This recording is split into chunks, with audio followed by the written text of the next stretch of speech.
One.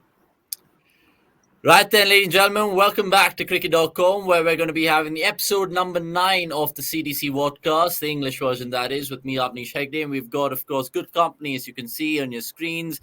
First and foremost, Gurkirat joining us from wherever he is. He's on some sort of road trip, but we'll wish him well for the weekend, which is a long one.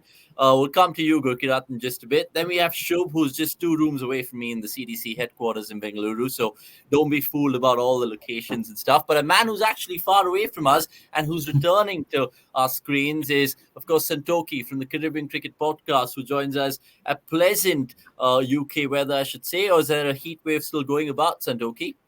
Yeah, I wouldn't say pleasant. We've got a bit of a heat wave, so it's a bit uncomfortably hot at the moment, but I'm sure I'll be able to get through it.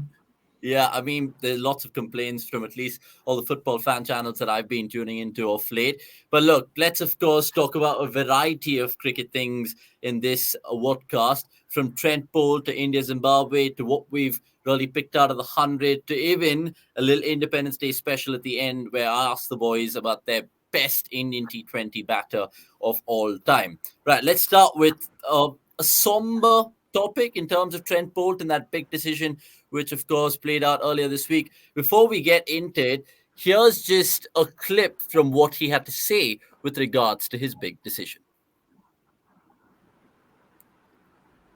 Right, guys, so we heard him there in terms of what Boult had to say. I'll also feature it for all the listeners right now in terms of the quotes as well and what New Zealand have put out in the ticker below so we can go on smoothly. I'll come to Santoki first. What do you make of this? And more importantly, do you think other players will start following suit now that Trent Boult has had to say? Well, yeah, I think firstly, it's a massive blow for international cricket. Obviously, Trent Boult, one of the standout multi-formats, really a truly world-class seamer across all formats. And for him to kind of essentially almost go into semi-retirement with this decision, he's obviously going to pick and choose when he plays for New Zealand. I think we could see it start a trend, especially with the growing T20 leagues we've seen in South Africa and UAE. Just the money involved means players are going to have to weigh up, how much do I really want to play international cricket when I've got these lucrative deals? I mean, to give a West Indian comparison, Jason Holder's been signed up for the South African T20 League for $300,000 which is the same amount as you would get for a yearly central contract playing for West Indies. And he's getting that for 6 weeks of work. So I think we're going to see players face this dilemma of whether it's worth committing to international cricket all year round when there's so many lucrative options available to them now across the year. Yeah, I mean, it's important that you mentioned the remuneration, and sometimes it's just silly when you're playing T20 franchise cricket all over the world, which will come across as well in due course. But Shub, just coming back to Trent Boult in terms of New Zealand cricket, right? He's been such a veteran for them. What's your first take, and how did you react to the news when you first saw it unfold?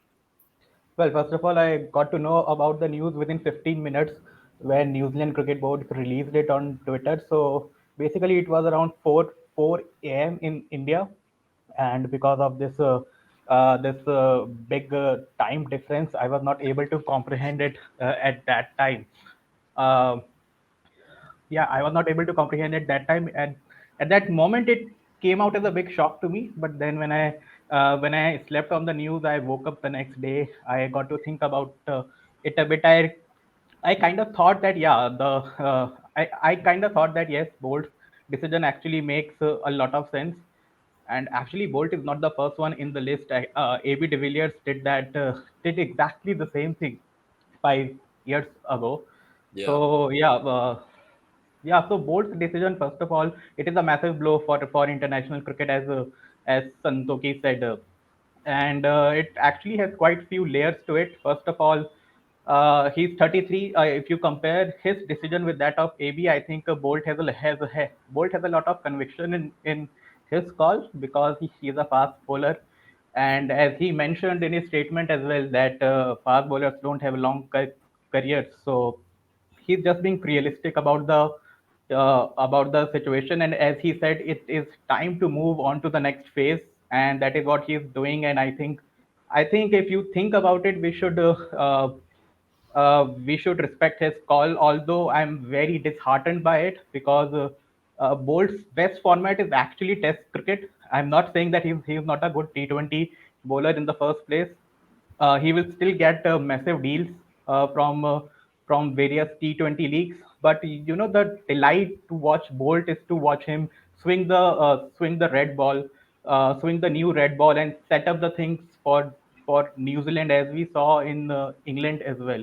So not being able to watch that, I think I'm very disheartened by it. But I think understanding where cricket is going nowadays, there is a lot of sense to it, and yeah, you cannot fault the guy. Yeah, you can't. And at the end of the day, like you said, it's logic which prevails because you look at the calendar for any modern day cricketer, it's an absolute joke, especially with how it all overlaps in certain times of the season as well. Gurkita, let's take your view on this. We've seen it with even Ben Stokes. A while ago, Glenn Maxwell. Now it's Trent Boult. There will be more players, of course, in the future, kind of picking and choosing. And at just the particular time that I want to ask my question, he's kind of disappeared. But look, if he comes back on, I'm sure he's listening to this. The fact that Trent Boult now is even playing for the MI Emirates, right? They have a kick-ass squad. Santoki, coming back to you, how would you pick if you were a player these days? Would you go for the longest format? Would you play for your country first, or would you just go in with the money and all the shebang of the T20 leagues? Well, it's an interesting one. I think it sort of depends on what stage you are at in your career, because I think a lot of people are writing off international cricket, but they're also forgetting these players earn their deals on the back of what they do in international cricket. It's sort of how you establish yourself. If you're a player 18 to 25, I think you do need to play international cricket. Firstly, to get recognized by franchises, and then also to build your longevity. I think the problem will be, as you said, Trent Boult, players who are in their mid to late 30s who are wondering about retirement, they're the ones who are going to move on to franchise cricket. But I think international cricket still does hold a lot of values for players. And don't forget, Test cricket still has a merit for players. They still see a lot of players, for instance, Nicholas Pooran, who hasn't played Test cricket yet, he's still said it's the pinnacle of cricket. So it does hold its own merit. So I think whilst a lot of people have been quick to jump on the bandwagon of it being the death of international cricket, I think we've been saying this in cricket for many, many years, that it's the impending death of international cricket, Test cricket, but it's always managed to survive. So I think we will see adapt and check, but there will obviously be changes because, as you said, the schedule at the moment is just ridiculous. How are we going to balance international cricket with this growing amount of franchise leagues across the world? It's food for thought, that. Gurki, I hope you can hear us. Technological problems prevail even in 2022, funnily enough. But look, Trent Boult, what did you make of the news? Because look, Shub was disheartened. Santoki kind of saw it coming in many ways, is what I take away. How do you kind of read it in your mind? I think more of this is going to happen, and one thing that I like to say here is that the credit also goes to the New Zealand Cricket Board, because they are accepting of the situation, because they realize that if they try and create roadblocks, what might happen is that Trent Boult might just end up not playing for New Zealand altogether. So I think it's good that both the player and the board have reached to some sort of an arrangement, and more of it could happen for countries like the big three, and even countries like Pakistan and Sri Lanka, where you have so much of influx of cricketers. Boards will still be able to strong arm the players in sort of playing for the country, because they know that they will have a lot of players waiting for that opportunity, or waiting Yeah, to grab that opportunity. But I don't think New Zealand particularly has that option, given their population and how cricket's also not the most followed sport there. So I think it's the whole thing has been handled quite well, if you ask me, because no matter how much you say about playing for the country, etc., etc., I think when it comes to serving the country, there are 10 other things or 10 better things that you can do rather than playing cricket, right? When you yeah, play sport, the driver of ambition isn't to necessarily play for the country. The driver of ambition is to make sure that your skills uh, reach to, like, more and more number of people can see your skills, and you can make an impact in the sport, right? Country comes and everything comes later, because there are many layers to it. So I never think that it's about country versus club. I just think all players are trying to do what helps them reach out to larger audiences, display their skills to the larger world. And if it's going to come through playing for the clubs, then so be it. There is no other way around it. So yeah. I think the whole thing has been handled quite well by both the board and the player. Okay. I just want to add one thing, as Santoki said, that players would still want to be recognized in international cricket in the first place, and I totally agree with it. And where I see this going is that international cricket can become an audition for T20 leagues in the upcoming future, which is kind of scary. I mean, it is kind of Yeah. weird thing to say, but it can happen where cricket is going It's now. almost role reversal, right? Like how it Yeah, used to be in totally. the good old day, and now it's Exactly. kind of changed massively. So, look, I mean, let us know in the comments below, guys, in terms of how you guys have seen this news prevail in your head, because there were lots of memes made of it as well, with Rohit, Rahul, and Virat, of course, might be enjoying this given the fact that Trent Boult has had a lot of success against Yes. those three in particular. But we'll leave that there. But it trickles on nicely to that chat we're having about all these T20 leagues, right? Because look, the influx of T20 has been there to see not just in the last 10 years, but 15 years, maybe even 20. Now, what we're trying to see with this January 2023 month will be interesting with the South African T20 League and then, of course, the UAE T20 League. And I'll put out some information in the ticker below in terms of all the players participating as well. I'll come to Santoki because, of course, the likes of Pollard, Dwayne Bravo, and the rest catch the eye. But what are you going to expect of these leagues? And can they kind of be giving a PSL and a Bangladesh Premier League a run for their money? I think Or a yeah, CPL? I think with the money being invested and the fees, the quality of players we're seeing attracted to this league, I think they will rival PSL and CPL as sort of secondary leagues to IPL. The only question you wonder is it oversaturation? How much can fans take of so many leagues happening following these different teams? So it'd be interesting to see whether they do pay interest. But I think as well, now that we've seen sort of coordination, so Mumbai Indians buying various franchises and labeling them with the MI tagline, it almost becomes like football where you've got a club that you can support all year round. So I think T20 franchise league before, whereas it was separate, distinct leagues, now they're all sort of being united under franchise owners. So it is going in a different shift, and it'll be interesting to see how it goes long term. Yeah, it is, because look, you've touched upon the football bit there. I mean, just to give you all a reference, for example, Man City, they have, of course, their team in England, but they also have, I think, a team in Australia. They have a team in the United States. They have a team in Spain. And pretty much cricket is going that way, right? We've seen it even with KKR in the past and how they had the Trinbago Knight Riders and not, of course, to forget the KKR themselves. Shubh, how do you see this? Because is it suffocation for cricket fans? There's so much of cricket. There's so many teams to choose from. I know they're kind of umbrelling it down to all these kind of Mumbai Indian franchise and their base teams. Do you think this is a good for the game or a bad thing? This is actually too much for the game, I will say. See, first of all, January, February, and March will see five T20 leagues: PSL, BBL, BPL, CSL League, UAE League. I mean, I think cricket is now challenging the fans as well. Cricket in the past, it has challenged the players that how much they can play. Now it is challenging the fans that how much you can watch actually.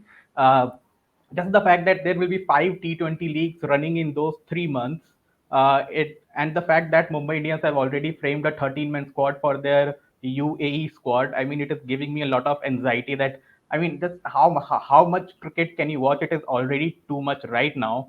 As a kid, I remember I wanted to follow all. I wanted to follow every single match, and I was able to achieve that as well to some Yeah, capacity. But yeah, right. I used to be crazy. I used you know next day when the newspaper will come, I will just get I will rush to the paper and uh, I will just go to the sports page just to be caught up with all the cricketing news that is going on around the world. yeah. But nowadays, that passion has kind of drained off a bit because of just the amount of cricket that is going on. And yeah, as I just said, that cricket is now challenging the fans that how much can you watch. So I don't think it is a Yeah. good thing right now. It is. It's too much. Gurkirat, what's your take on this? Because look, at the end of the day, I feel that even with the Cricket South Africa League, right, which has players like Joss Butler, Mohan Ali, Jason Roy, so on and so forth, can this expand the game even more? Will it kind of be picking and choosing like how the boys have kind of agreed earlier? So I agree with what Shubh said that now cricket's also going to challenge its fans that how much cricket can they watch. Uh, it might, it might become saturating for the fans, but then at the same time, it will open up new markets. It will open up, a greater cricket for a greater audience in the UAE. It will open up cricket for a greater audience in South Africa, and who knows if and who knows if that audience opens up in South Africa, it then reaches out to neighboring countries like Kenya and Zimbabwe as well, even Namibia. And if cricket reaches to a country like Namibia, it can revive, the sport can revive itself in that country, because Kenya at one point of time were becoming a very good team, and but then they had their downfall. So it could work in both ways. What it will also ensure is that you know uh, the players which come from smaller countries or from associate nations, so as to say, a lot of times if we study their careers and their profiles, we see that they are doing some other job as well along with it. So if these leagues become successful, then they don't have to rely on those jobs, or they are not in a worry that their contract might blow up, or the board might end up shutting down if they don't qualify for an ICC event or something. So it can work both ways, and it will, I think, like everything, it will also have the good and the bad with it. But as long as it's ensuring that cricket spreads to other markets, I don't mind it. Maybe the big three will mind it, but I particularly don't mind it. What I can see happening is that if these leagues start up and develop, then they might become a feeder, like I think Santoki said in the beginning, that it might become a feeder for the IPL. So I think it's great for cricketers, but fans, I think, yeah, like uh, I don't think you would be able to follow everything. I am not able to follow everything even now. Sometimes I like to take a break from cricket and watch something else. Earlier, what used to happen was that I would watch cricket to take a break from everything else. But I Yeah. think it might turn around into something on the lines of what Shub said. Yeah, agreed. I mean, you look at how it's kind of changed over the years. It's absolutely remarkable. Right now, also, there's no cricket in terms of Indian viewing, which is going to start shortly in Zimbabwe soon. But there's still New Zealand, West Indies, and of course, commiserations to Santoki for the last night defeat New Zealand, which we'll also touch upon in some point of time in this podcast. But just moving away from this topic, guys, because what I want to ask you guys next is one of uh, sh- the slam bang leagues, I was going to say, which is the 100, second season now.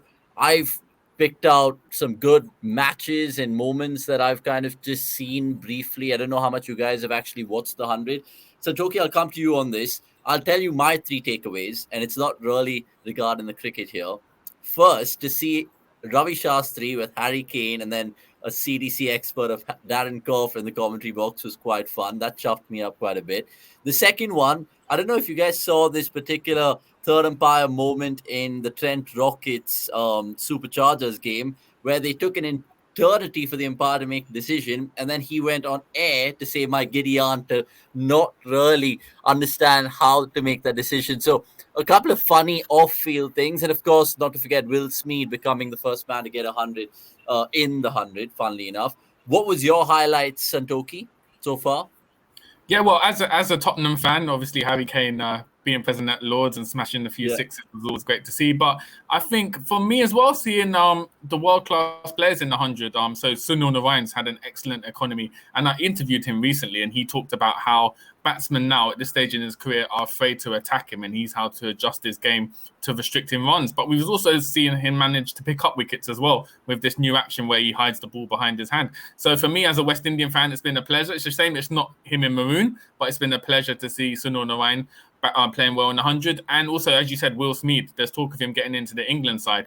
And I think this sort of England T20 side, this sort of shows the significance of the 100 for English players now. If you perform well in this format, you can make it to international level. But being based in England, I think as well, there's also the dynamic of this debate about the 100 and how it's overtaken the English cricket calendar, how it's overshadowed county cricket. So it's very divisive in England. So while there are on-field positives, off the field, it has divided a lot of the English cricket fan base. And it will be interesting to see, with talks of the Ashes being moved around it next year, how kind of the 100 survives long-term without managing to captivate the whole of the English fan base as it hopes to. I think the whole brainchild of the ECB with the 100 was, of course, to rival the IPL and the BBL, Gurkirat. Do you think they've done that, even though it's baby steps, early years for them, whatever you want to term it? How have you perceived 100 as a tournament, and what has it done for the ECB? I think I they've think invested. Oh, sorry. Oh, go Yeah. on. I mean, I was both of gonna you say, can take this. We'll start with Santoki. I'd say just quickly, I think they've clearly invested a lot of money in it. We've seen a lot of advertisement in it and a lot of sponsors and the world-class players and the fees. But I think just because we have the T20 blast as well, just before it, it's kind of, as we've talked about too much cricket, I think maintaining that interest across the T20 Blast and the 100 has been hard. So I think at the moment, early stages, but it hasn't come across as a pinnacle tournament as you would see IPL in India or CPL in the Caribbean. So I think it has got a lot of work to do, but part of that is trying to win round the traditional fans who aren't happy about this new format being introduced. Gorkia, do you echo those thoughts? One, yes. The other, I feel internationally, I think 100 has had an impact in the way the overrate rule that 100 brought in has now been adopted into international cricket. So, I think that's a huge win for ECB as a whole. That these small steps will ensure that the format will also get acceptance eventually across the globe. And yeah, I mean, as far as people resisting a new format because it might take over another format, that is always going to happen. That was the case when even IPL was beginning in India, or when T20 was becoming a global phenomenon, where a lot of experts, a lot of past cricketers used to say that it might overshadow Test cricket, or Yeah. this is not even cricket. It's similar. So I think change is always resisted. Also, in a way it's a in a way it's a good thing, because if no change is being resisted, then it basically means that those who are okay with what is being existing, right, they don't think that a new format coming in has even the potential of bringing in revolution. So I think Yeah. these things are small things. They will always be there. They have all they I remember 2 years ago there was a lot of a conversation about adding jersey numbers on the back of test match jerseys, right? But no one even remembers it right now. Everyone likes it. It's like another thing. So Yeah. eventually, the format will also get accepted, and I don't think after that there would be a lot of debate that why is it happening. If it has another good season, it will get mainstream. The ECB have done everything, Shub, in terms of promoting this competition. They have Nasser Hussain, who's absolutely buoyant on Combox, to say the least. And then they, of course, have the likes of international commentators and some really good cricketers, of course, in the format as well. Just imagine if the BCCI eventually, in due course, allows Indian players to the 100. That would just be a game changer, not just for the 100, of course, but other leagues as well. That will be a big win for ECB, first of all, but I don't see it happening in the near future just because of the amount of cricket that Indian players Yeah. playing nowadays. I mean, there is actually no bandwidth at all for them to feature For in. example, even like Rahul Tripathi, right? Random name. But even if he kind of wanted to apply his trade in the 100, could it possibly be done in the future, or is that wishful thinking? It can be maybe, but still you would need top tier Indian cricketers to make the 100 more lucrative actually. And again, for that to happen, you need Indian players to be resting a lot. Uh, you need time space for them to feature in the 100, and that I think it is going to be very tough. Uh, the likes of Rahul Tripathi or the other Indian players who are not centrally contracted with BCCI right now, they can feature, but still I don't see that happening for a couple of years at least. Yeah. Having said that, I essentially don't see 100 as a different for format. Still, I think it is just T20 cricket. There is not much difference between T20 cricket and the 100 right now. I mean, a big reason why ODI cricket has become boring is because instead of being ODI cricket, it has just become an extended form of a T20 game. Yeah. And if you want to make ODIs interesting, again, you need bowlers to have a say in the middle over so that ODI cricket can have its identity as a different format. So the basic thing is you need different formats for the format to actually come up for the format to actually rise to the occasion. And now I just feel that 100 is nothing but just 20 balls less in the innings, and ECB are just trying to cash in on what they missed out. They were actually uh, the originators of the T20 format, but they missed out. But it is BCCI which cashed in with the IPL, and I think ECB realized it quite late, and they thought, okay, they need to do something as well. Another T20 league might not have done the same thing, so they made a different format, which is actually quite similar to the T20 thing.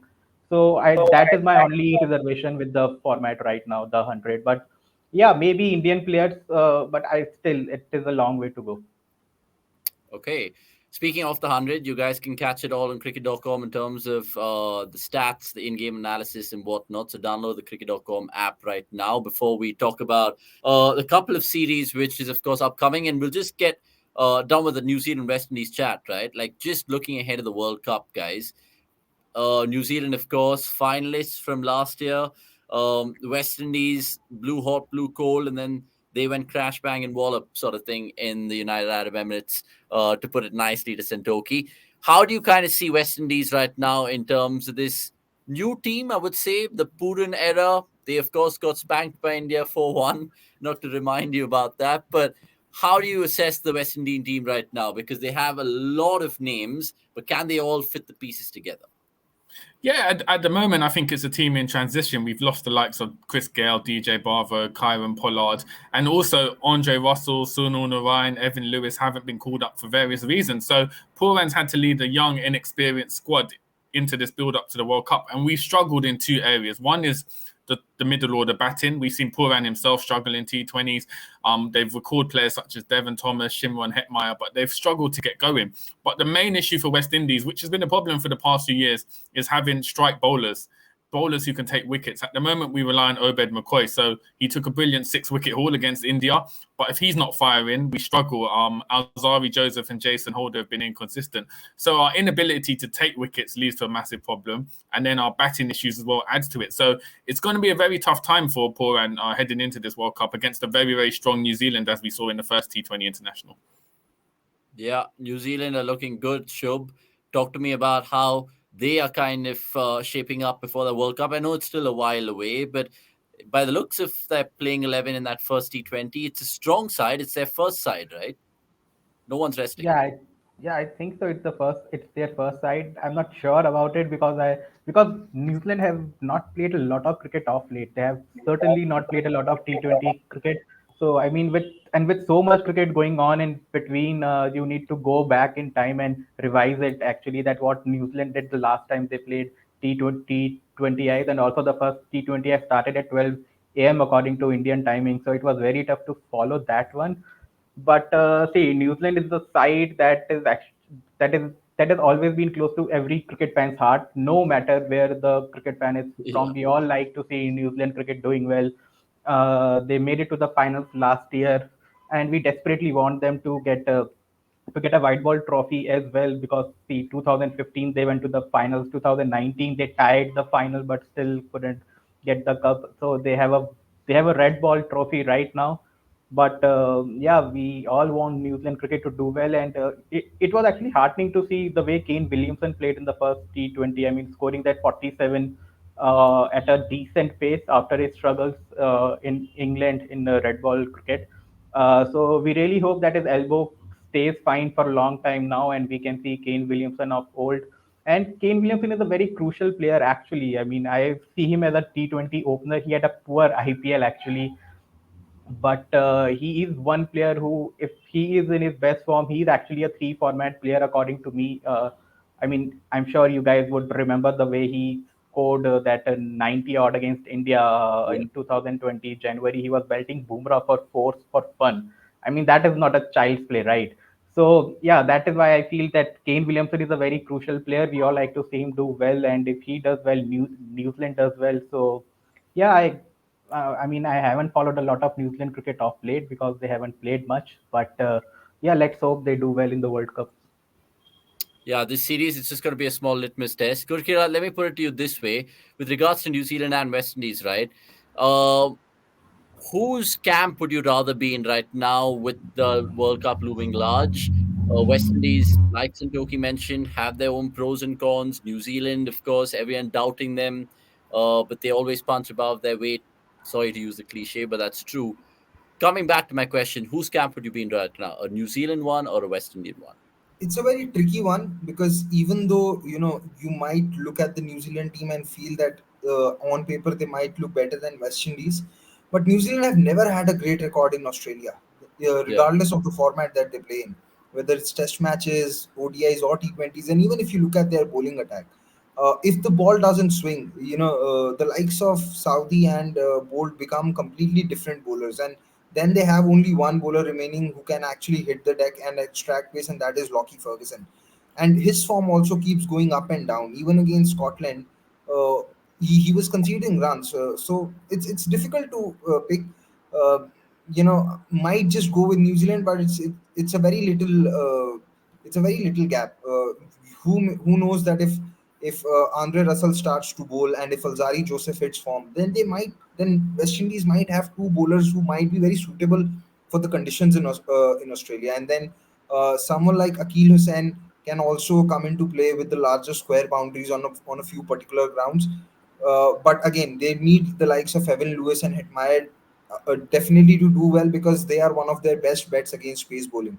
So it's quite a tricky one. On that note, I'd just like to say that I would have liked New Zealand to play Finn Allen.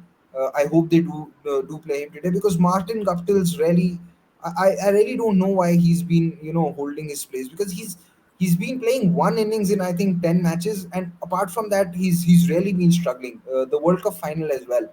Yeah, it Uh, gives me an impression that it's more reputation that he's been picked on, right? Yeah, but I think even on reputation, he's played longer than he should have. You look at the Yeah. last World T20 final. Probably if he had added 10 more runs in the number of balls that he played, and I think he played 30 plus balls and scored at a strike rate of around 80.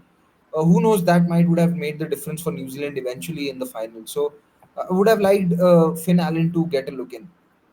Okay, we'll leave that chat there. Just let's wrap up in the last 10 minutes to discuss the India Zimbabwe scheme of things right now.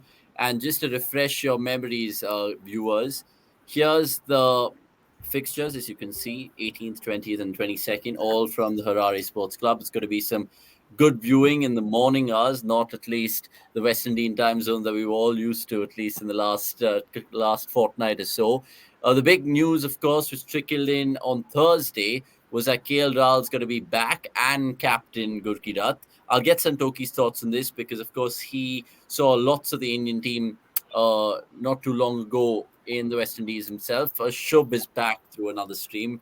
Geez, this technology really, really hurts at times. So, India, Zimbabwe, where do we start, gentlemen? Gurkirat, what do you make of the squad for starters? Who catches your eye? Is it Deepak Chahar? Is it Rahul as captain? Is it, I don't know. Talk to me.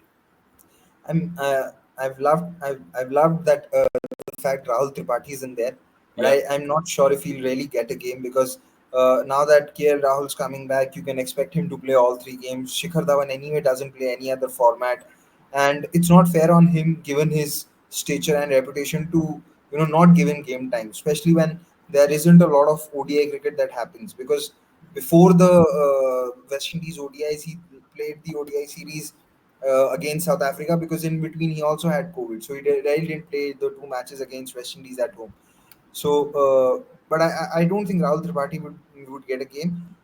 Now that KL Rahul is in, I'd like to see him bat at number five only, not open, because I think if he does that again, then you again will be trying out Shreyas at three, Surya Kumar Yadav at four, then maybe Sanju Samson at five, and Shubman Gill might miss his spot. So I think it's really going to come down between who the team management wants to give more games, whether they want to give more games to Shubman, or whether they want to give more games to someone like Surya Kumar Yadav or Yeah, Sanju so Samson. I Because don't think Surya or Shreyas is in the squad for this one. no, So Shreyas Shubman, is.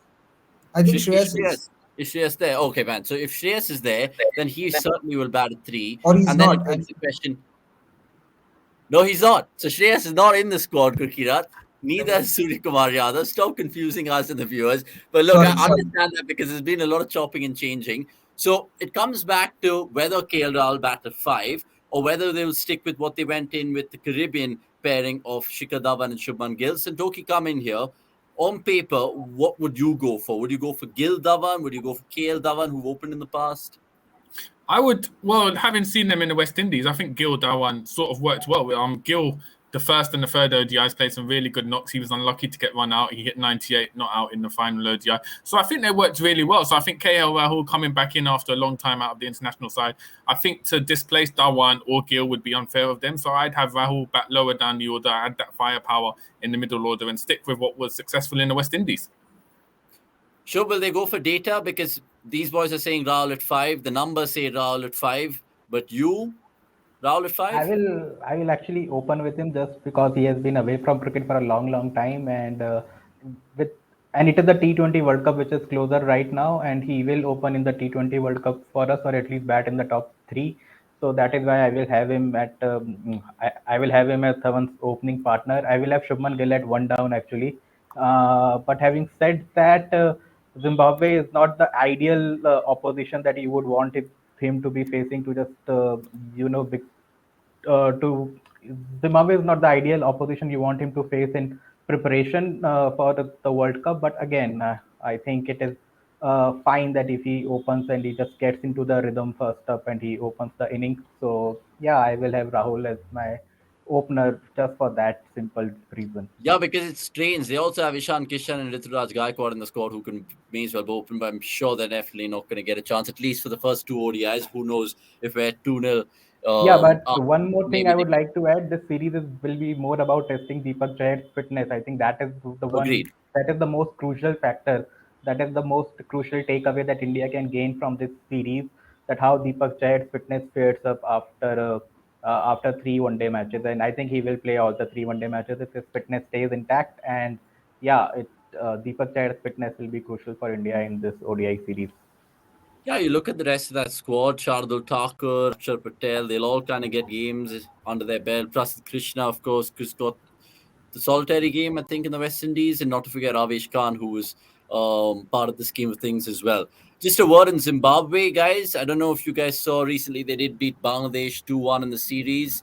The last one was pretty much a dead rubber, but they kind of beat them 2-0 and then ended up 2-1 in that. Now, Bangladesh, funnily enough, have actually been doing really well in terms of ODI cricket. They beat South Africa in South Africa. They've had some other good series results go their way. So, Zimbabwe, we shouldn't take them lightly, should we, Gurkirat?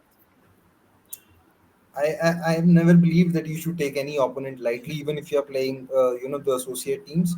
Uh, but yeah, it would be interesting to see how Zimbabwe fare against India because you would have not expected them to beat Bangladesh the way they did. And what was most heartening about their wins were that both the wins came when they were behind in the game. I think they Yeah. were 62 for three in a chase of 300 plus, and in the next game, they were four They down. were I think 49 for four. yeah, 49 for under 4. 50. Yeah, so to win the two games from there was definitely a commendable effort. And yeah, Sikandar Raza has been all over the news, so you'd like to see Zimbabwe do well. And I've always personally liked these smaller nations do well, and if one of them actually do well against India, who knows, they might get closer to an IPL contract.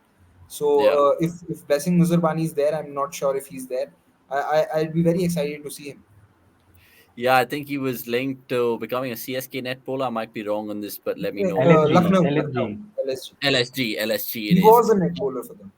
Yeah, and of course, Innocent Kaya coming out saying that he's a big fan of KL Rahul, so that's going to be some sort of bro love on the I hope he field. doesn't have the same intent as KL Rahul. Cheeky over Shots there. fired. India Zimbabwe, of course, has always been one of those series where we kind of throw people and give debuts to certain people. I think you look at even the likes of Virat Kohli and KL Rahul and stuff like that over the years have got their debuts on this tour. What are your Just a other little bit of favorite India Zimbabwe moments, guys? I mean, just a little generally, bit of trivia here. I think KL Rahul, Mandeep Singh, and Yuzvendra Chahal. I think if I'm not wrong, all of them made their ODI debut in the same match, and it was in Zimbabwe only. yeah, I agree with you, and that's spot on in terms of trivia. And there's more trivia in terms of cricket.com, in terms of all that bloody app that you look at over there, which is pretty cool. Now, I want to ask you guys India Zimbabwe favorite moments. Just give me one word answers before we pick the Independence Day stuff next. Shub, is it back in the day, Henry Olanga against Sachin Tendulkar and Sharjah, which stands out the most? I was too young to watch that, but I remember this one game from a try series in Australia where Stuart Carlisle and I think the other guy was Andy Flicknott. Both of them scored hundreds. They almost chased down 280 odd against India, against a pretty good Indian side in Australia, and they eventually ended up losing by 2 or 3 runs. So I think 3 runs. So yeah, Gurkirat remembers it well. So yeah, I think that got my heart into my to my mouth actually. But On a salty note, I think 2014 when MS Dhoni couldn't get the team across the line in the final over. I don't remember the bowler actually, but yeah, it was so that 2014 that one over that was actually first signs of MS Dhoni kind of going down a little bit as a batter because his strategy in finishing the run chases has always been finding that 1-6 in the final over, and that was one of the first few occasions when he couldn't find that 1-6, and India lost the game against Zimbabwe. So, yeah, I think that was actually a pretty, that memory is kind of embedded in my mind. Satoki, for you, anything India Zimbabwe related? You can jump in here. Yeah, I remember the last time they toured. I think it was 2016. KL Rahul on debut hit a century in the first match. So for me, that was because he's always someone who had that quality, and so to see him reach on the international stage, you're thinking, okay, this is the start of many centuries and a long career for India. So for me, that's been a highlight of their recent tours of Zimbabwe. Yeah, I mean, there are plenty for me, guys. I mean, I was just thinking about it earlier in the morning. There was that Champions Trophy 2002 game. I think Andy Flower played out of his skin, but then He scored I think India 145 got, not out, yeah, I think playing India all got those across the reverse line. sweeps against the spinners. Yeah, it was And there is ridiculous. there is one great picture from that match. He was playing a reverse sweep with one hand because the ball was bowled way outside the leg stump. So just to Yeah, reach out the ball, he was playing that shot with one hand. It's a terrific image, which really deep dives into Andy Flower as a left-handed batter. yeah. Gukia, what about you? Is it that 2015 game with Dhoni and Rena getting India across the line when they had to chase something 280 plus at Seddon Park? I 280 think it plus in was Auckland. In Auckland. Auckland. One was obviously the VB series game which Shub mentioned back from 2004, and yeah, the innings that Brendan Taylor played that day, which was also supposed to be his last ODI game because he had taken a Cole Park deal at that point of time, just before I think a game before that match, and he had announced that he'll be going Cole Park. So that was supposed to be his last ODI game for West Indies. It's another thing that he came back and played for Zimbabwe again. Sorry, I said West Indies earlier because we discussed so much of West Indies. But yeah, that was one great innings by Brendan Taylor. But my favorite all-time, I think, Zimbabwe memory will always be the 2007 World T20 where they had beaten Australia. I think that is one game that I'll always, remember, which Yeah, has the featured famous Zimbabwe. Elton Chigumbura. Yeah, That's the man.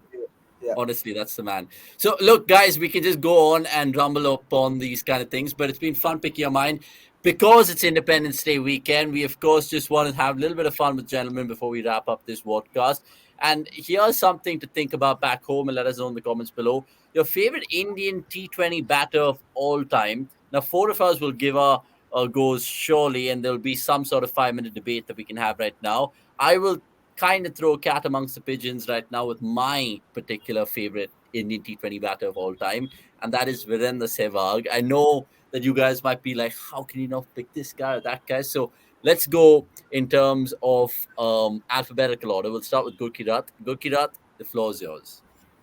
I think a favorite India T20 batter, if you're looking at T20 internationals, then Virat Kohli is the obvious choice. No one's been as consistent as him. T20 in general, so that's inclusive of franchise and international. Then I think in terms of style and explosiveness, I particularly liked Yuvraj, but he wasn't very consistent. So it's a difficult one to pick. If you're just looking at IPL, then IPL and India career, then no one's been, I think, more impactful than Suresh Raina.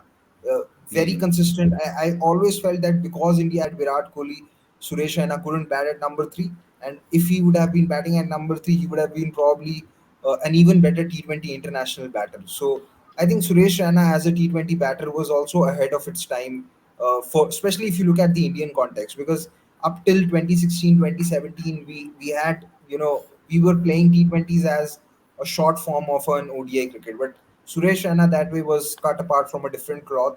And even when he was scoring those 400 plus runs in every season for CSK, he was doing it at a strike rate of 130 plus most times, and on difficult pitches in Chennai. So hard to look beyond Suresh Raina if you're looking at with complete objectivity, I feel. Okay, Suresh Raina, and the thing which pleases me about Raina is that 87 that he scored, which was brilliant. But even that 101 that he got in St. Lucia in that 2010 World Cup, couple of innings would strike up. But Yuvraj as well. Me and Shub were discussing before the podcast about Yuvraj's 70 against Australia, and that initial World Cup is ridiculous. So Sehwag for me, Gurkirat is gone with Raina. Santoki, who do you have up your sleeve? Well, there's so many options, and I think you guys have picked well. I think Sehwag, personally, I remember seeing him in the UAE during IPL for King 11 Punjab, and he was smashing sixes while wearing prescription glasses, which I thought was amazing. So they're great picks. But for me, I guess we spend all episode talking about T20 cricket and how it's risen across the world. There's no other player in the world who has legitimized T20s more than MS Dhoni. So for me, I have to go with MS Dhoni. He captained the experimental side at the 2007 World Cup. Importantly, he played some fantastic knocks, the finishing innings against Australia, the win where he partnered with Rohit Sharma against South Africa to take India to the semi-finals. Without that win for India, would T20 cricket be seen as a legitimate format? We don't know. And then also his legacy in IPL, one of the all-time greats of Chennai Super Kings.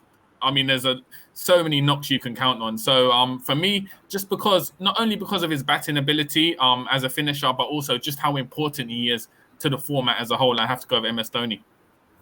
Yeah, I don't think many could look past MS Dhoni in terms of the batter that he was. Shub, I mean, it's a fair shout from Santoki, and I'm sure lots of fans watching this, especially parts of India and Chennai in particular, will be agreeing with Santoki. MS Dhoni was a brilliant batsman, but do you think anyone can eclipse him in this little debate that we're having? Do you think you'll go for someone like Kohli to get more followers on Twitter, or would you go for your own choices? Dude, my opinion on Kohli will actually, get me banned from Twitter. But yeah, actually, you have saved the toughest question for the last. It is very tough to pick between the likes of Rohit, Kohli, Raina, Dhoni. I kind of agree with Gurkirat. The Raina was ahead of his time in T20 cricket, and had he batted at number 3 from the beginning of his T20 I career, then he could have been an all-time great in the format internationally as well. Currently, I will pick from the current lot. I actually love watching Sanju Samson bat in this format. Just the way he plays, he actually hits the nail on his head with his intent. That is exactly the way you should be playing T20 cricket. Though a lot of times I kind of criticize him as well for a stupid shot that he plays, but then if there is any cricketer that epitomizes the intent that T20 cricket should be played with right now, it is Sanju Samson. And I hope in future my answer to this question is Rishabh Pant, because he's too good a batsman to not crack the code in T20 cricket. He's been having some weird years in T20 cricket over the last ever since the stupendous year in IPL in 2018. I mean, the way he was toying with the likes of Bhuvaneshwar Kumar, Jasprit Bumrah, it was incredible to see. And just the fact that he has not prospered from there, I'm quite sad. But I hope that he picks up. He still has a lot of time left in his career. He's only 24. So yeah, just the range that he has. I hope the answer to this question in future is Rishabh Pant. Okay, I love it. The fact that we've got two southpaws in Reina and Pant, and then, of course, two brilliant right-handers in Sehwag and Dhoni. And that's what the opinions are always about in cricket in terms of just jostling with each other. Let's, of course, hear from the fans and you guys watching this. If you guys agree with the boys, I'm sure lots of people agree with Santoki or with Shub or with Gurkirat or maybe even Sehwag. You never know. Thanks for watching this. Hope you guys have a fantastic weekend ahead. Of course, it's a long one. So if you guys are road tripping, be safe. And of course, happy independence from all of us here at cricket.com. It's been almost 50 minutes of an enthralling chat with, not to forget, Santoki. You guys can follow them at the Caribbean Cricket Pod. They're way over 10K followers right now. And him personally as well has got a kick-ass Twitter page. So follow him. Follow Gurkirat, who's, of course, a Twitter celebrity, and Shub as well. Damn, I feel honestly meager in front of you guys because you guys are killing it in terms of social media. That's all we have in terms of fluff from me, Avnish Hegde. Thanks so much for watching. It's a goodbye. We'll catch you guys soon. Of course, India, Zimbabwe beckons, but there's plenty of cricket. So catch it all on cricket.com.